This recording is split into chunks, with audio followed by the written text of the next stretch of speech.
नमस्कार। कल हमने विवर्तन के बारे में पढ़ा था।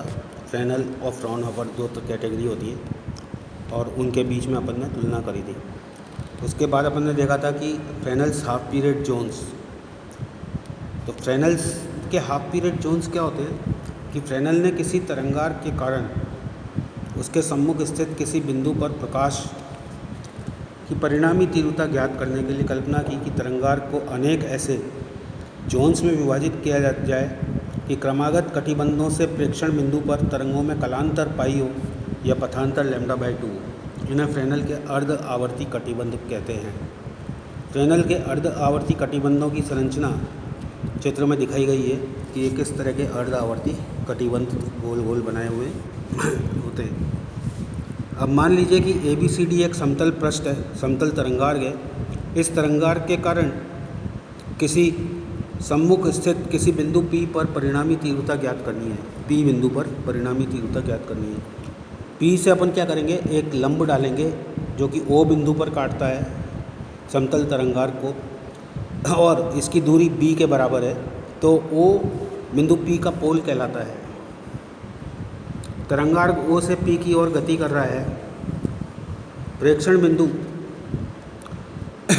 फ्रेनल के कटिबंधों की संरचना के लिए बिंदु P को केंद्र मानकर और अपन क्या करते हैं, B + λ/2, B + λ/2 λ/2, B + 3 λ/2 and B + n λ/2 त्रिज्याओं के गोलीय पृष्ठों की संरचना करते हैं। ये गोलीय पृष्ठ इस तरंगार्ग को सर्किल में काटेगा और उन सर्किल की त्रिज्याएँ OM1 = R1, OM2 = R2, OM3 = R3 और OMN = Rn होंगी। प्रथम वृत्त द्वारा परिबद्ध तरंगार्ग का क्षेत्र प्रथम कटिबंध, द्वितीय वृत्त और प्रथम वृत्त के बीच का वलय द्वितीय कटिबंध, इसी तरह से तृतीय एवं द्वितीय के बीच का जो एरिया है वो तृतीय कटिबंध कहलाएगा। और इसी तरह से NV व n-1वीं वृत्त के बीच का वलय जो है NV कोटि का कटिबंध कहलाता है। इस रचना से स्पष्ट है कि दो क्रमागत कटिबंधों से निर्दिष्ट बिंदु P पर पहुंचने वाली तरंगों के बीच में पथांतर λ/2 का या कलांतर पाई या समय अंतर T/2 होता है। अतः फ्रेनल के ये कटिबंध अर्ध आवर्ती कटिबंध कहलाते हैं। nवें अर्ध आवर्ती कटिबंध की त्रिज्या। nवें अर्ध आवर्ती कटिबंध को प्रदर्शित किया गया है इसमें, जो कि OMN और OMN-1 के बीच में स्थित है। जिनकी त्रिज्या वृत्त की है उनके बीच का स्थित एरिया है। अपन एक ट्राइंगल ले लें MNOP, तो उसमें ट्राइंगल में MNP² = OMN² + OP² है। MNP² का मान जो है B + n λ/2 है, तो B + n λ/2 का होल स्क्वायर = Rn² + B² हो जाएगा। Rn nवें कटिबद्ध की त्रिज्या है। तो इसको अगर अपन सॉल्व करें तो मेरे पास में Rn की वैल्यू nB λ के बराबर आ जाएगी, प्लस n² आएगा। n² का मान nB λ की तुलना में उपेक्षणीय होता है, इसलिए अपन इसको नेगलेक्ट कर सकते हैं। तो Rn का मान मेरे पास में आएगा √nB λ, या Rn = n, अर्थात अर्ध आवर्ती कटिबंधों की त्रिज्याएँ प्राकृतिक संख्याओं के वर्गमूल के अनुक्रमानुपाती होती हैं। nवें कटिबंध से निर्दिष्ट बिंदु P की औसत दूरी तथा क्रमागत कटिबंधों से P पर पहुंचने वाली तरंगों में पथांतर nवें कटिबंध Rn व Rn-1 त्रिज्याओं के संकेंद्रीय वृत्तों के मध्य में होता है। nवें कटिबंध की बिंदु P से औसत दूरी अगर अपन निकालें तो xn = Pmn + Pmn-1/2 के बराबर हो जाएगा। Pmn और Pmn-1/2 के बराबर होगा, और half of B + n λ/2 + B + n-1 λ/2 के बराबर, और half of B + n λ/2 + B + n λ/2 - λ/2 तो मेरे पास में आ जाएगा b plus n lambda by 2 minus lambda by 4 और it is equal to b plus 2n minus 1 into lambda by 4। इसी प्रकार से x n माइनस 1 अगर अपन निकालेंगे तो मेरे पास में आ जाएगा b plus 2n minus 1 minus 3 into lambda by 4। n minus 1वें कटिबंध से बिंदु P पर पहुंचने वाली द्वितीयक तरंगों में पथांतर दोनों को घटा दें, अगर अपन xn में से xn माइनस 1 कर दें तो ये लेमडा बाई 4 के बराबर आता है। यह पथांतर कलांतर पाई या समयांतर t बाई 2 के तुल्य होता है। अर्धावर्ती कटिबद्ध का क्षेत्रफल, यदि nवें अर्धावर्ती कटिबद्ध का क्षेत्रफल an है तो an हो जाएगा pi r n square minus pi r n minus 1 का whole square. It is equal to pi r n square minus r square n minus 1। nवें कटिबद्ध की त्रिज्या अपने को मालूम है under root n b lambda plus n square lambda square by 4 होती है। n माइनस 1वें की हो जाएगी under root n minus 1 b lambda plus n minus 1 का whole square lambda square by 4।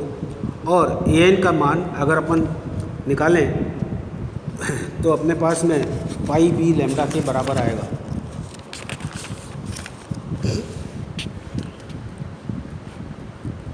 अपन क्या देख रहे हैं यहाँ पे कि लेमडा स्क्वायर अत्यंत लघु राशि है, इसे बी लेमडा की तुलना में नगण्य मान सकते हैं, तो एरिया का मान अपने पास में पाई बी लेमडा आ जाता है। nवें कटिबंध के क्षेत्रफल के सूत्र में पूर्णांक n नहीं है, इसलिए क्षेत्रफल an कटिबद्ध की क्रम संख्या n पर निर्भर नहीं करता है, अर्थात फ्रेनेल के सभी अर्ध आवर्ती कटिबद्धों का क्षेत्रफल लगभग बराबर होता है। यदि लेमडा स्क्वायर का मान बी लेमडा की तुलना में नगण्य नहीं है तो उस स्थिति में n का मान पर अर्धावर्ती कटिबंध का क्षेत्रफल भी बढ़ता जाएगा। अर्धावर्ती कटिबंध से बिंदु P पर पहुंचने वाली तरंगों की कला, हम जानते हैं तरंगार्क पर स्थित सभी बिंदु समान कला में होते हैं, अर्थात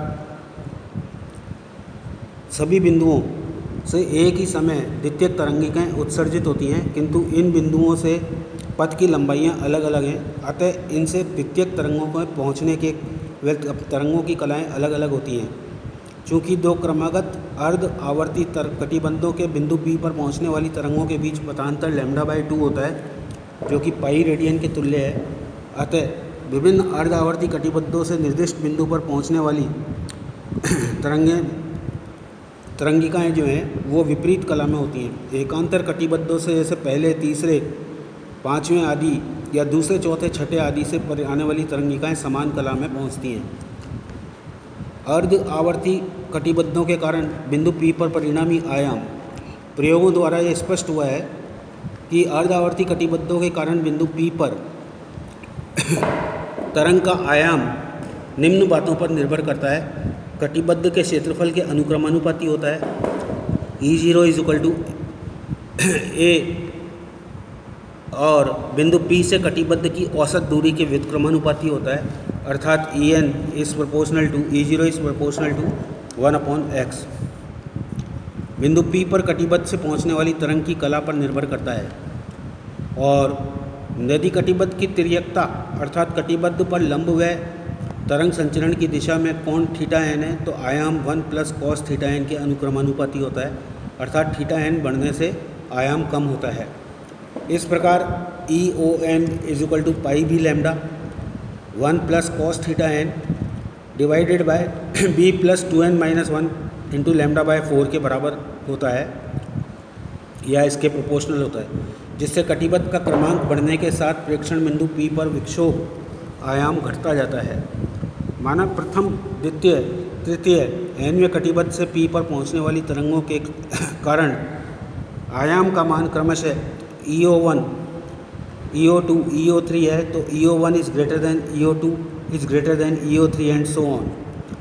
यदि दो क्रमागत कटिबद्धों से P पर पहुंचने वाली तरंगों के मध्य कलांतर पाई हो अतः P पर पूरे तरंगार्क द्वारा परिणामी आयाम जो है वो दिया जाएगा EO is equal to EO1 minus EO2 plus EO3 minus EO4 and so on. क्रमागत कटिबद्धों से उत्पन्न आयाम क्रमशः घटते जाते हैं, अतः सम संख्यक को क्रमशः निकटवर्ती विषम संख्यक आयामों के माध्य के रूप में लिखा जा सकता है। That is EO2 can be written as EO1 plus EO3 divided by 2 EO4 can be written as EO3 plus EO5 by 2 and so on.